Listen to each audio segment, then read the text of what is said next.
फैसला जो भी हो मंजूर होना चाहिए, पढ़ाई हो या इश्क, जंग भरपूर होना चाहिए। तो दोस्तों आपके बीच लेके आ गए हैं फिर से दाल भात चोखा सीरीज, और इस सीरीज में हम लोग जो है प्रीवियस ईयर क्वेश्चन को कवर करते हैं। तो आइए देखते हैं आज के क्लास के पहला सवाल को। पहला सवाल आपके स्क्रीन पर ए रहा, ध्यान देंगे, गौर फरमाएंगे, समझेंगे। कह रहा इतना बराबर क्या होगा यह आपको बताना है। तो समझिएगा, इस तरह का सवाल जब भी आपको मिल जाएगा तो बट्टा में जो बड़ा है उसको कैलकुलेट करेंगे। बट्टा में बड़ा, तब बट्टा में बड़ा वाला 5 गुना 4 पर पावर 3, तब 5 गुना 4 पर पावर 3 64, तो 64 पचे 320। अगर आप इसको कैलकुलेट करिएगा तो इस तरह से आएगा कि नहीं, आप मुझे जरा बताइए। 5 गुना 16 80, फिर आ रहा है 80 चौका 320। अब इसी को कैलकुलेट करिएगा, आपका जवाब मिल जाएगा। तो कैलकुलेट करिएगा तो यहां पे आपको क्या मिल जाएगा।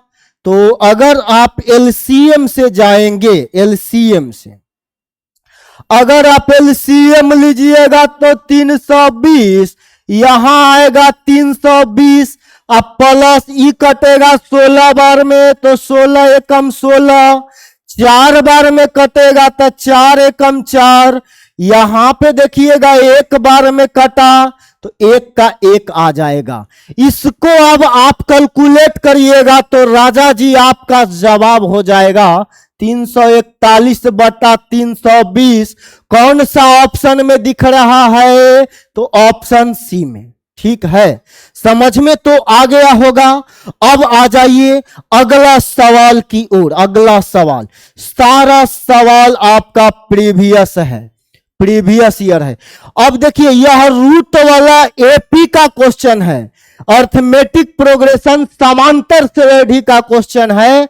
आपको कहता है एक समांतर श्रेणी इतना का 18वां पद क्या होगा। 18वां पद बताना है तो इसमें आपको सबसे पहले पता होना चाहिए प्रथम पद ए, उसके बाद डी। डी का मतलब होता है लगातार दो पदों के बीच का अंतर। ठीक है, ये दो चीज पता होना चाहिए और एन पता होना चाहिए।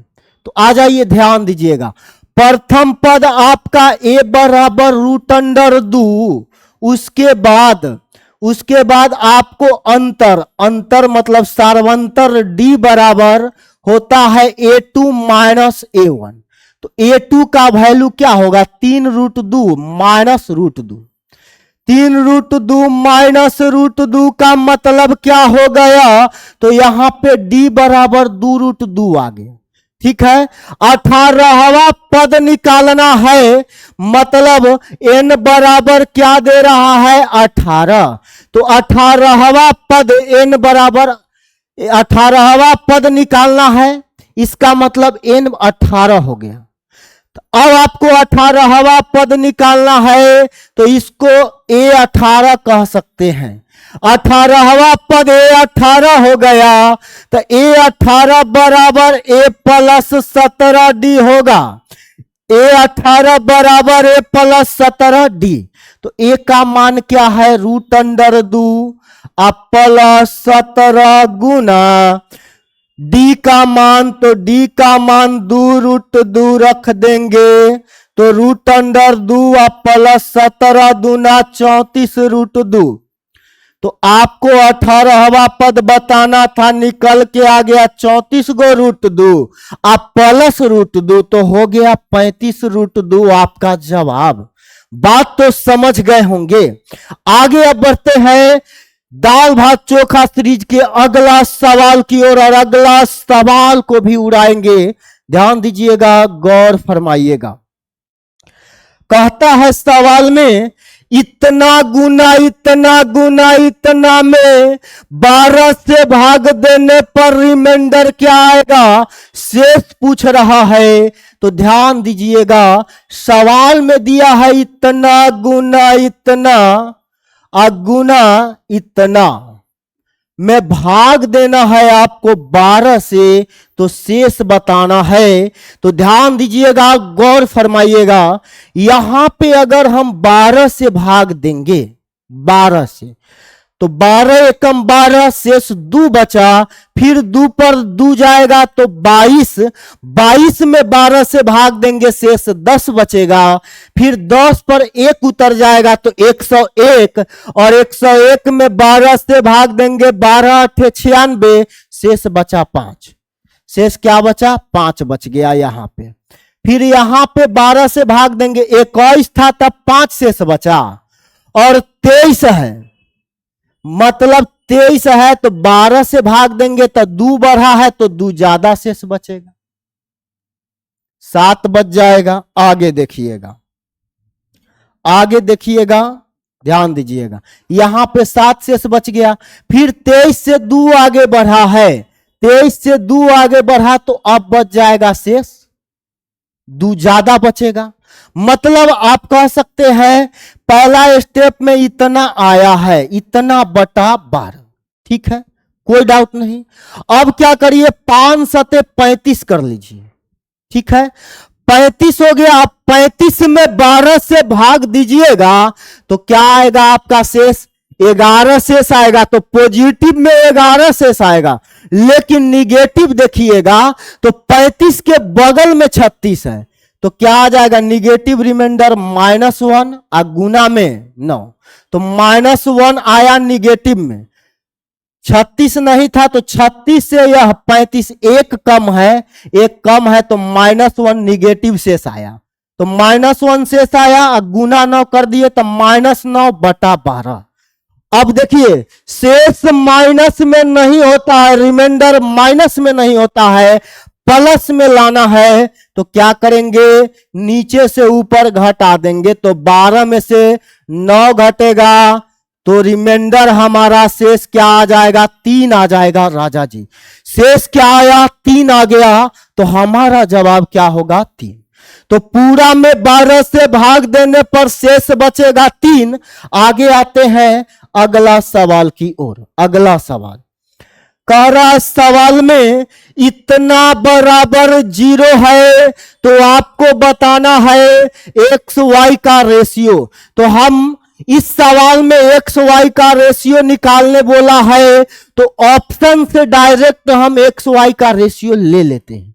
तो देखिए, अगर हम यहां पे ध्यान दीजिएगा, x का वैल्यू 2 और y का वैल्यू 3 लेंगे, तो x का वैल्यू 2 लेंगे तो 4 गुना 2 का स्क्वायर, 4 गुना 2 का स्क्वायर -10 गुना x गुना y, ठीक है।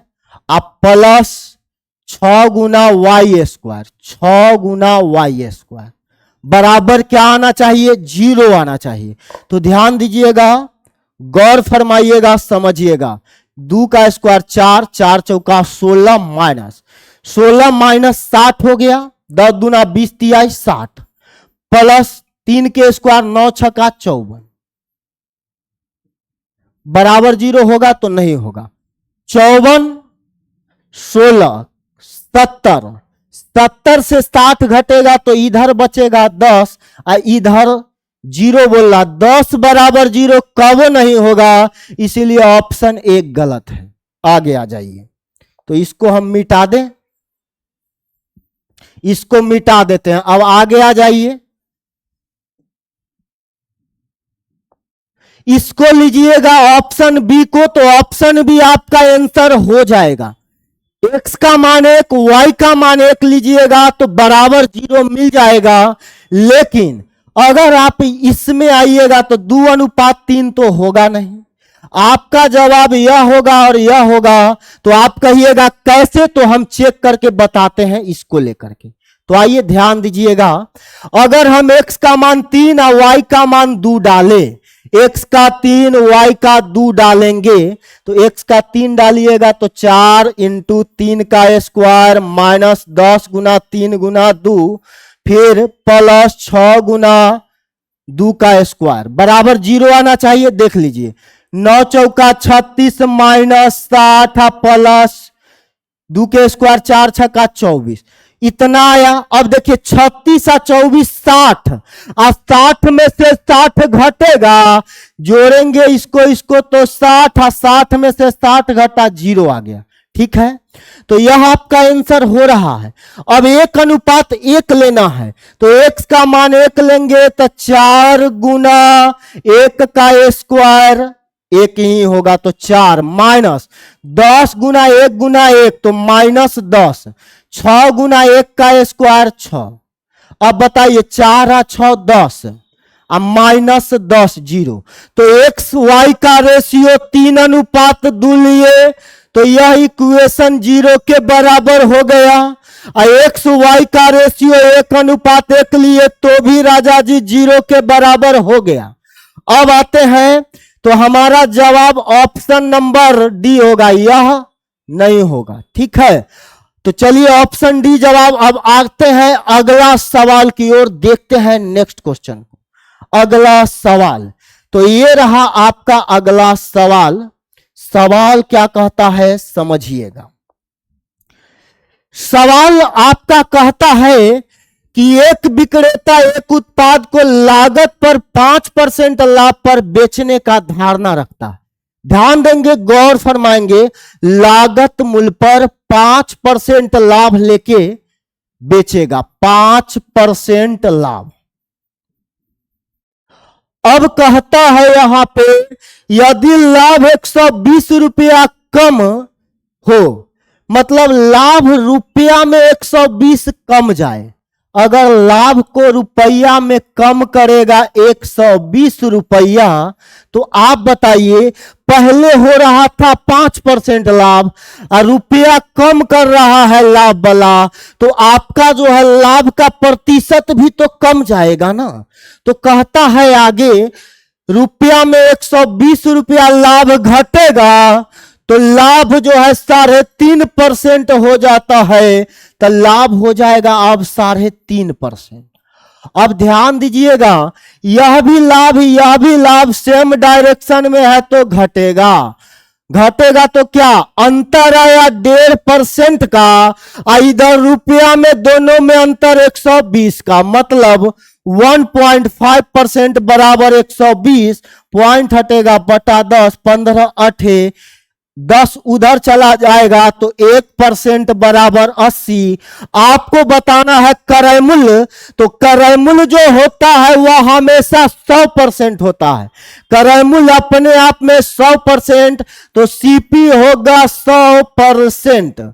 तो आप बताइएगा राजा जी, 1% बराबर 80, तो 100% बराबर 1% 80, तो 100% बराबर 80 पर 2 0, तो हमारा जवाब सीपी बराबर क्या 8000 हो जाएगा।